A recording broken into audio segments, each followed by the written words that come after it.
Hi, Melanie DewBerry here.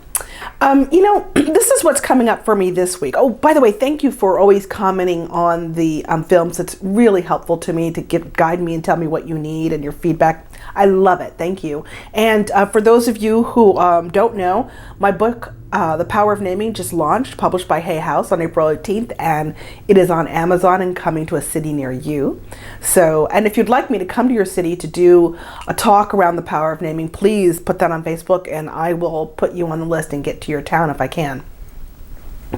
But I wanted to talk about vulnerability today. A mutual friend of mine and another friend had back surgery.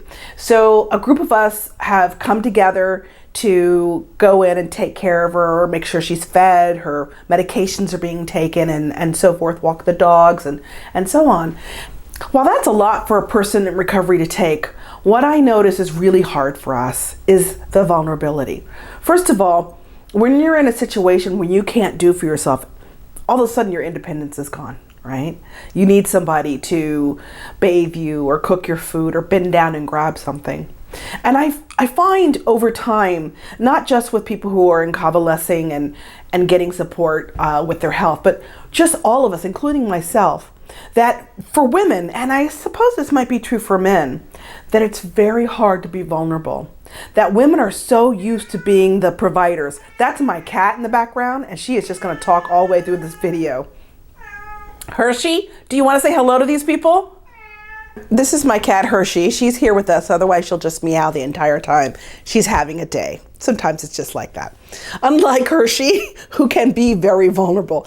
I find that for most of us women who are caregivers, who do for children, do for our spouses, and I think men as well, it's very hard for us to accept support and help. It's very hard for us to let other people do for us, even if we're completely well.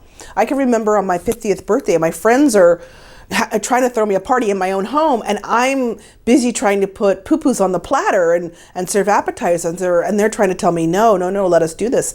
And there's something about our inability to allow people to take care of us. It says something about how we're trained in this world, how we're supposed to be able to pull ourselves up by our bootstraps and do everything all at once, and what it means when we cannot, that somehow we're not enough, we're inefficient, we're lame, we're something. And I just want us to take a stand against that, because it really is in community where we thrive the most. It's when we're in commune, when we're being held by another, when we're allowed to help each other, that we know that we're really loved. And see, we're always worried about, are we loved? Can we be loved? And then we don't let people do that for us.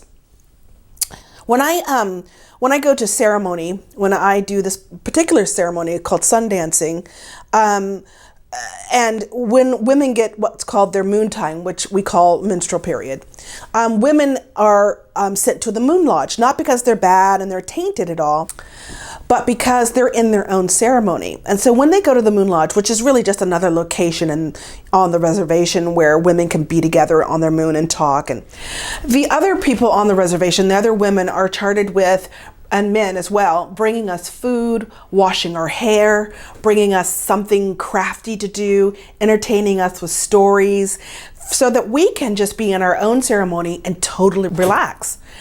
I remember the first time when I was in the Moon Lodge and this happened, and I'm like, well, what is this thing? What are they doing? And they're like, they're taking care of us. This is our time to actually relax and to be together and to just allow the community to care for us. I'd never actually seen that before. I'd always been taught that when you're somewhere, you're supposed to help out, you're supposed to do, and you're not ever supposed to be. And so I grew up with this sense of understanding that if I was doing, I had value, but if I had being, I was not. And what I notice as I'm with this woman who I'm helping to care for is that the vulnerability to be cared for is very hard to accept.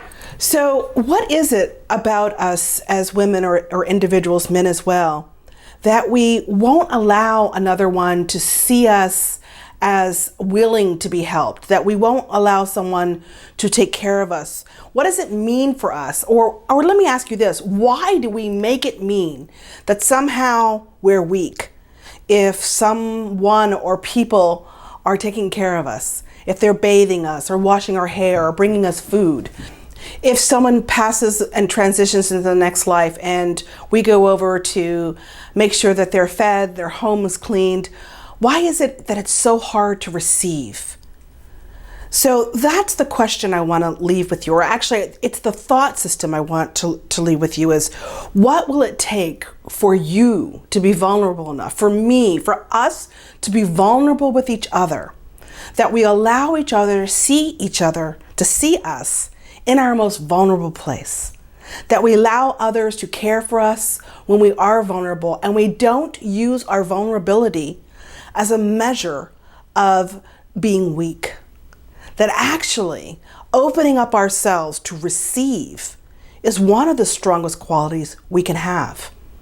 And so as I take care of this woman, she's teaching me, and she as well is learning how to really receive, which is so different kind of receiving than receiving a gift or receiving praise or receiving anything else.